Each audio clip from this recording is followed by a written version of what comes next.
bija iespēja palikt īpašumā, kuru mēs šobrīd pārdodam. Tas ir īpašums jūras krastā, skaistā ainaviskā vietā, Rojā. Un tas tā vienkārši sanāca, jo mēs ar draugiem braucām braucienā ar motocikliem apkārt Kurzemē. Ļoti interesanti bija redzēt īpašumu klātienē, un tagad vēl jau interesantāk man būs papētīt, vai tas ir adekvāts piedāvājums. Bet pirms tam apskatīsim īpašumu dabā.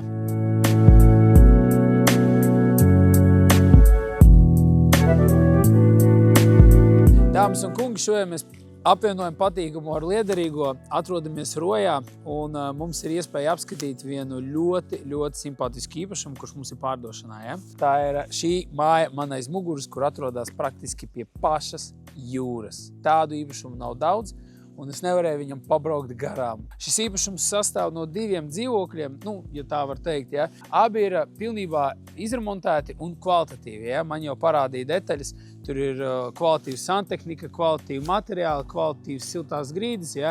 Tur ir viss, ko vajag mūsdienīgam īpašumam. Ja? Šī māja ir īpaša, jo tā ir veca aptieka. Šī daļa ir īpaši, jo šeit tieši bija aptieka, otrā pusē bija dzīvojamā daļa. Ja? Tā kā viņš ir tāds ar savu vēsturi. Es aizmirsu parādīt, kur šeit ir ciema skaistākā paskaste. Ja? Tas ir oficiāli.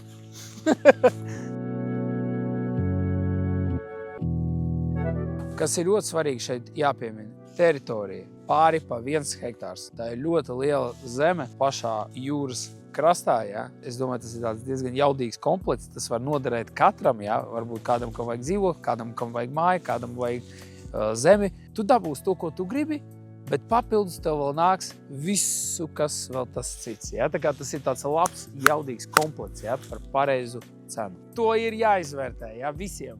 Un tad tu padomā, varbūt ir izdevīgāk paņemt šito visu, un tad pēc tam ar to kaut kā tālāk attīstīt, darboties. Jo te var dalīt zemi, te var izīrēt otru dzīvokli, te var pārbūvēt par māju. Sky's the limit, ja godīgi, te ir ļoti daudz. Tur ir būvatļauja pirtī, starp citu, ja? Tā kā pirti var uzbūvēt, te var ļoti daudz ko vēl darīt. Pašā jūras krastā, ja? Šeit nav saulrieti, ja? Saulrieti tur, bet saulēkti, ja? Man teica, 6 no rīta iešu peldēties un skatīties, cik skaisti tad ir tie saulēkti. Nu, šī točna ir mēmākā pirmā līnija. Es zinu, te Kariņiem īpašums esot, un šeit pludmale ir vēl krūtāka kā viņam. Pilsētā runājām. Man tāda sajūta vienkārši ierodoties tie īpašumā radās tāda, ka neko tādu īstenībā, man liekas, pat nevar nopirkt. Man gribētos saprast, vai tas ir adekvāti. Paskatīsimies, kas ir pieejams. Nezinu, līdz 400 000 mājas pirmajā līnijā pie jūras. Ja? Ierakstiet komentārā, kā jums šķiet, vai tas vispār ir vajadzīgs pirkt pie jūras, ko tiešām nekā nav. Vai arī viss maksā vairāk par 400 000. Arī kur šitais varbūt? 220 000 un nesalīdzinām. Ja?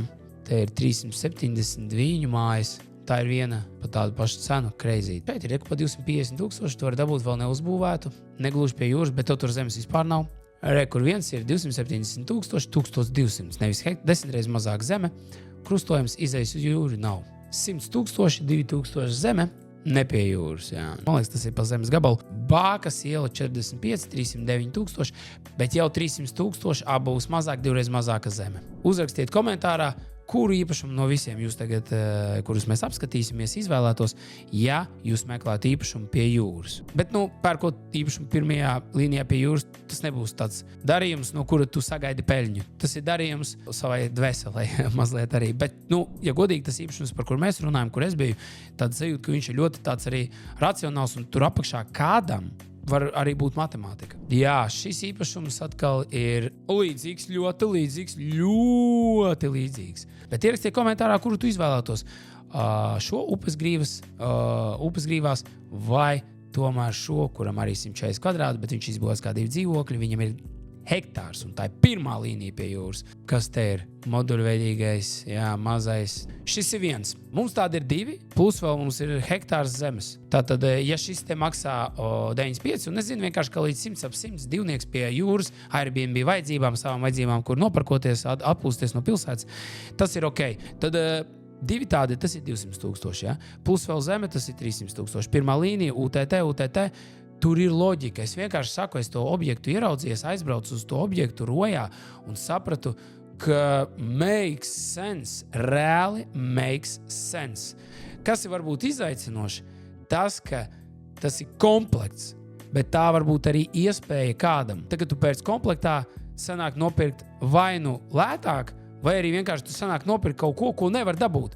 Un šis ir kaut kas tāds, ko es atklāti sakot, uzskatu, ka nevar dabūt. Parādi tu man tādu apjomu, ja?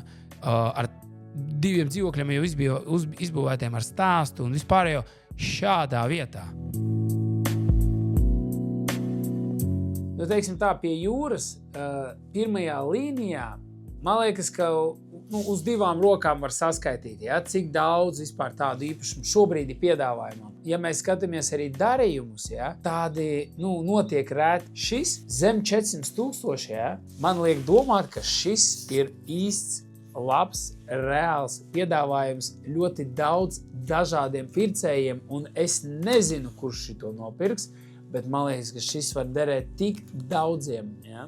Man liels prieks, ka man sanāca pabūt šai skaistajā īpašumā, un man ir liels prieks, ka man ir sanācis arī ar šo īpašumu padalīties ar jums, un kas zina, varbūt kādam tas ieinteresēs. Jā? Paldies visiem par uzmanību un tiekamies pie jūras!